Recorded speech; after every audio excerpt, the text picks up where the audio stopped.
ஆவியானவர் பிள்ளை ஆஸ்வதிக்கும்படிக்காய் ஸ்தோத்திரம். ஆமாண்டவரே, நத்தானியேல் என்று சொல்லி ஆண்டவரே கவடற்ற உத்தம இஸ்ரவேலனாய் ஆண்டவருக்காக வாழ கட்ட கிருபை செய்யும்படிக்காய் ஸ்தோத்திரம்.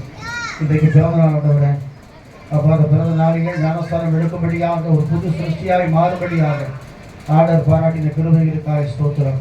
பிதா குமாரன் பரிசுத்த ஆவியானவர் வல்லமையை தந்து அபிஷேகத்தை தந்து கர்த்தர் மகனை வழிநடத்தும்படிக்காய் ஸ்தோத்திரம். கடைசி வரைந்து ஒரு வெற்றியுள்ள வாழ்க்கையை வாழ கர்த்தர் கிருபை பாராட்டும்படிக்காய் ஸ்தோத்திரம். பிதா குமாரன் பரிசுத்த ஆவியானவர் மகனை ஆசீர்வதிப்பீராக. அருமையான சாலமோன் ஐயாவுக்காக ஸ்தோத்திரம்.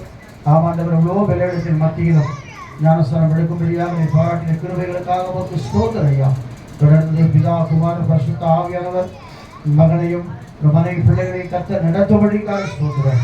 சபைக்கு தூணாய் சாட்சியாக இருக்க உதவி செய்கிறார்கள். மரணம் வரைக்கும் உண்மையாக ஜீவகணத்தை உனக்கு தருவேன்னு சொன்னாண்டவர்.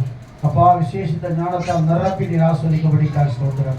பிதா குமாரன் பரிசுத்த ஆவியின் நாமத்தினாலே மனமாற நாங்கள் ஆசீர்வதிக்கிறோம். உணவு தனியான குடும்பத்தாருக்காக ஸ்தோத்திரம்.